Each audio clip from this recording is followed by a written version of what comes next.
ಆತ್ಮೀಯರೇ, ದಕ್ಷಿಣ ಕನ್ನಡ ಜಿಲ್ಲೆಯ ಬೆಳ್ತಂಗಡಿ ತಾಲೂಕಿನ ಧರ್ಮಸ್ಥಳದಲ್ಲಿ ಇತ್ತೀಚೆಗೆ ವರದಿಯಾಗ್ತಿರತಕ್ಕಂತಹ ಒಂದೊಂದು ಘಟನೆಗಳು ಕೂಡ ನಾಗರಿಕ ಸಮಾಜವನ್ನು ಬೆಚ್ಚಿ ಬೀಳಿಸುವಂತಹ ಘಟನೆಗಳಾಗಿದೆ. ಸುಮಾರು 4 ದಶಕಗಳಿಂದ ಆ ಭಾಗದಲ್ಲಿ ನಡೀತಾ ಇರುವಂತಹ ಒಂದು ಪಾಳೆಗಾರಿಕೆ ವ್ಯವಸ್ಥೆ ಮತ್ತು ದುಷ್ಕೃತ್ಯಗಳು ಬಹಳ ರಾಜಾರೋಷವಾಗಿ ನಡೀತಾ ಇತ್ತು. ಇದರ ವಿರುದ್ಧ ಸರ್ಕಾರಗಳು ಕಠಿಣವಾದಂತಹ ಕ್ರಮಗಳನ್ನು ಕೈಗೊಳ್ಳಬೇಕಾಗ್ತಾ ಇತ್ತು. ಆದರೆ ಸರ್ಕಾರಗಳು ಈ ಸಂದರ್ಭದಲ್ಲಿ ಅಲ್ಲಿರುವಂತಹ ಬಲಾಢ್ಯ ಶಕ್ತಿಗಳನ್ನು, ಅಲ್ಲಿರುವಂತಹ ಶ್ರೀಮಂತರನ್ನು ಮತ್ತು ಆ ವ್ಯವಸ್ಥೆಯನ್ನು ರಕ್ಷಿಸುವಂತಹ ನಿಟ್ಟಿನಲ್ಲಿ ಕೆಲಸ ಮಾಡ್ತಾ ಇದ್ದದನ್ನು ನಮಗೆ ನೋಡ್ಲಿಕ್ಕೆ ಸಾಧ್ಯವಾಗ್ತದೆ.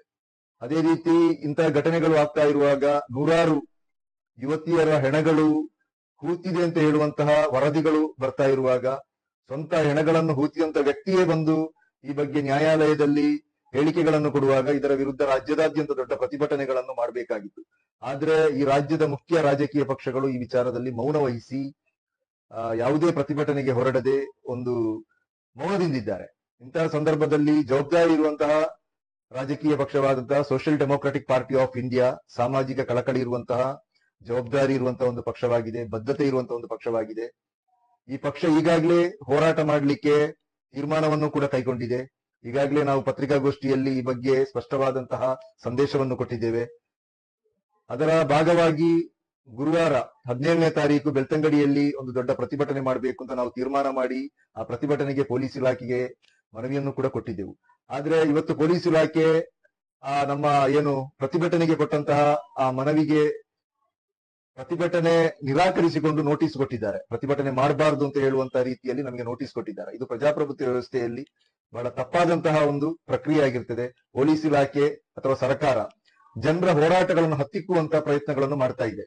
ಇದು ದಕ್ಷಿಣ ಕನ್ನಡ ಜಿಲ್ಲೆಯಲ್ಲಿ ಹಿಂದೆಯೂ ಕೂಡ ಪುತ್ತೂರಲ್ಲಿ ಒಂದು ಘಟನೆ ನಡೆದಂತ ಸಂದರ್ಭದಲ್ಲಿಯೂ social democratic party of India ಹೋರಾಟ ಮಾಡಲಿಕ್ಕೆ ಹೊರಟಂತ ಸಂದರ್ಭದಲ್ಲಿಯೂ ಕೂಡ ಇದೇ ರೀತಿಯಾಗಿ ಹೋರಾಟವನ್ನು ತಡೆಯುವಂತ ಪ್ರಯತ್ನ ಮಾಡಿದ್ರು. ಅದೇ ರೀತಿ ಬಂಟ್ವಾಳದಲ್ಲಿಯೂ ಕೂಡ ಕೊಳತಮಜ್ಜುಲ್ ಅಬ್ದುಲ್ ರಹಿಮಾನ್ ಕೊಲೆ ಘಟನೆಯ ವಿಚಾರದಲ್ಲಿ ಪ್ರತಿಭಟನೆ ಮಾಡುವಾಗಲೂ ಕೂಡ ಅಲ್ಲಿ ತಡೆಯುವಂತಹ ಒಂದು ಪ್ರಯತ್ನವನ್ನು ಮಾಡಿದ್ರು. ಆದ್ರೆ ಇದು ಪ್ರಜಾಪ್ರಭುತ್ವಕ್ಕೆ ಮಾರಕ ಮತ್ತು ಸಂವಿಧಾನ ಮತ್ತು ನಮ್ಮ ಪ್ರಜಾಪ್ರಭುತ್ವವನ್ನು ದುರ್ಬಲಗೊಳಿಸುವಂತಹ ಒಂದು ಪ್ರಕ್ರಿಯೆ ಈ ರೀತಿ ಹೋರಾಟವನ್ನು ತಡೆಯುವಂಥದ್ದು. ಈಗ ನಾವು ಕಾನೂನಿಗೆ ಬೆಲೆಗೊಟ್ಟು ನಾಳೆ 17ನೇ ತಾರೀಕು ಇಟ್ಟಂತಹ ಒಂದು ಪ್ರತಿಭಟನೆಯನ್ನು ತಾತ್ಕಾಲಿಕವಾಗಿ ಮುಂದೂಡ್ತಾ ಇದ್ದೇವೆ. ಆದ್ರೆ ಈ ಪ್ರತಿಭಟನೆ ಇಲ್ಲಿ ನಿಲ್ಲುವುದಿಲ್ಲ.